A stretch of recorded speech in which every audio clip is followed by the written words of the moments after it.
করে আহ্বান করে নিলাম।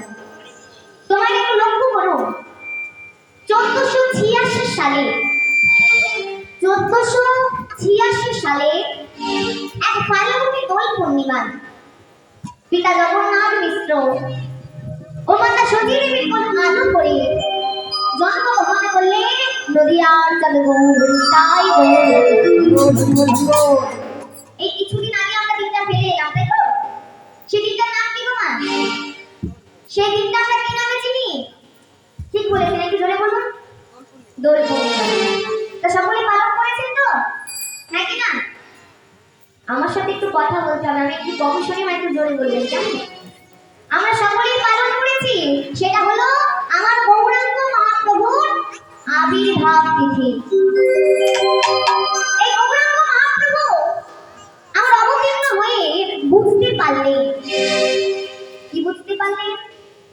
বুঝতে পারলেন এই কলিযুগের মানুষ হচ্ছে অল্পায়ু, না পারবে সত্য যুগের মতো ধ্যান করতে, না পারবে ত্রেতা যুগের মতো যাগ যজ্ঞ করতে, আর না পারবে দাপর যুগের মতো সেবা পরিচর্যা করতে। ও মায়েরা, আমরা সত্য যুগের মতো ধ্যান করতে পারবো না, ত্রেতা যুগের মতো যাগ যজ্ঞ করতে পারবো না, দাপর যুগের মতো সেবা পরিচর্যা করতে পারবো না। তাহলে আমরা করবো না কি গো? আমরা তাহলে ভব পারাপার হব কি করে? তার কথা চিন্তা করলেন গৌরাঙ্গ মহাপ্রভু। তিনি কলিকালে অবতীর্ণ হয়ে আমাদের জন্য নিয়ে গেলেন মহামন্ত্রণা।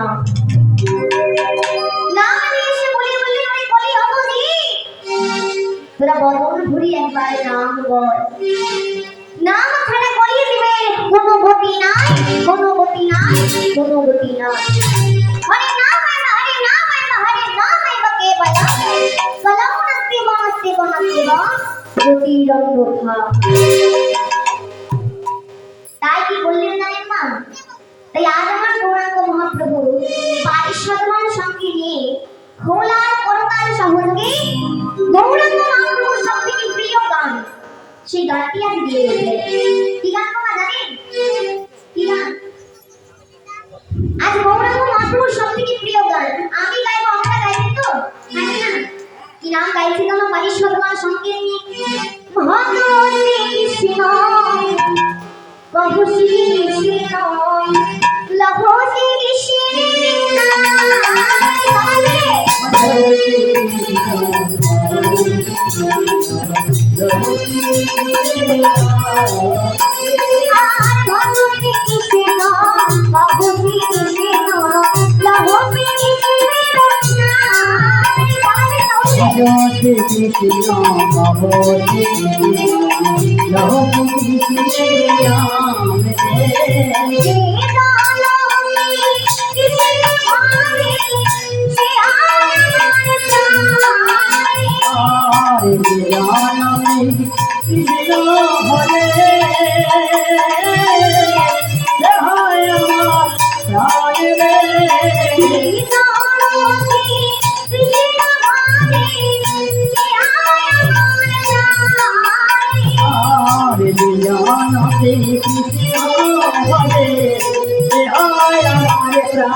আমাদের সকলকে প্রভুর নাম গাইতে বলছে না, তা আমরা গাইবেন তোমার সাথে?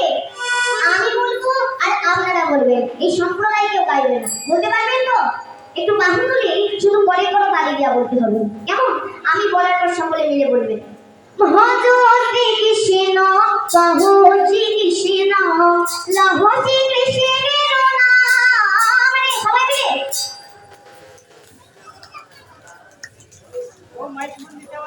আচ্ছা হচ্ছে সকলে? একটা কথা বলবো, কেউ কিছু মনে করবেন না তো? তা দুপুরে সেবার সাথে ভালো হয়েছে? একটু জোরে বলতে হবে, এত আস্তে বললে হবে না, আমি তো আর একা পার হবো না, আমাদের পার হতে হবে। তো সবাই মিলে একটু জোরে বলুন, ভজ শ্রী কৃষ্ণ কহো শ্রী কৃষ্ণ লহো শ্রী কৃষ্ণের নাম রে।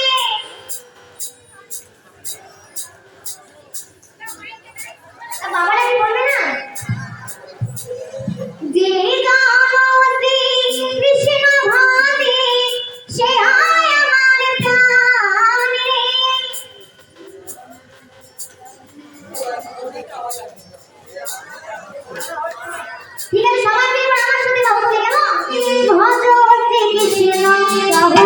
কৃষ্ণ লহ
যেই না প্রভু ভক্তদের নিয়ে আজ ভজ শ্রীকৃষ্ণ কহ শ্রীকৃষ্ণ লহ শ্রীকৃষ্ণের নামে গাইছে, ভক্তরা বলে না না না প্রভু তুমি তো আমাদের কৃষ্ণ নাম গাইতে বলছো তো, তবে আমরা এই নাম গাইব। কি বললি তোমরা এই নাম গাইবে না? বলে না আমরা প্রভু এই নাম গাইব না। তবে তোমরা কি করবে?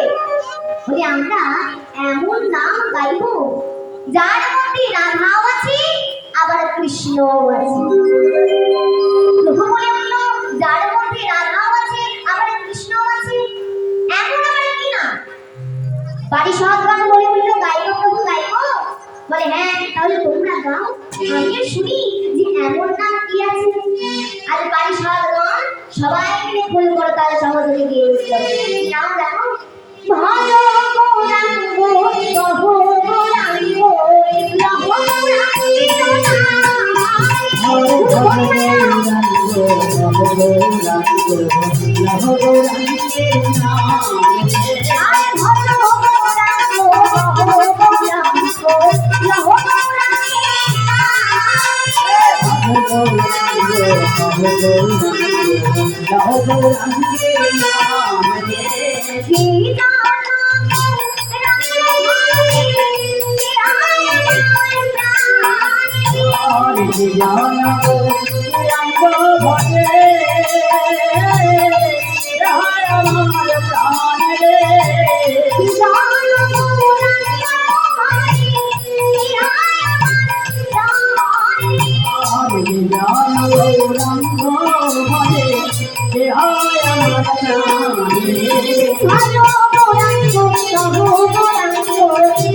বলছি ভজ গৌরাঙ্গ কহ গৌরাঙ্গ লহ গৌরাঙ্গের নাম নেই।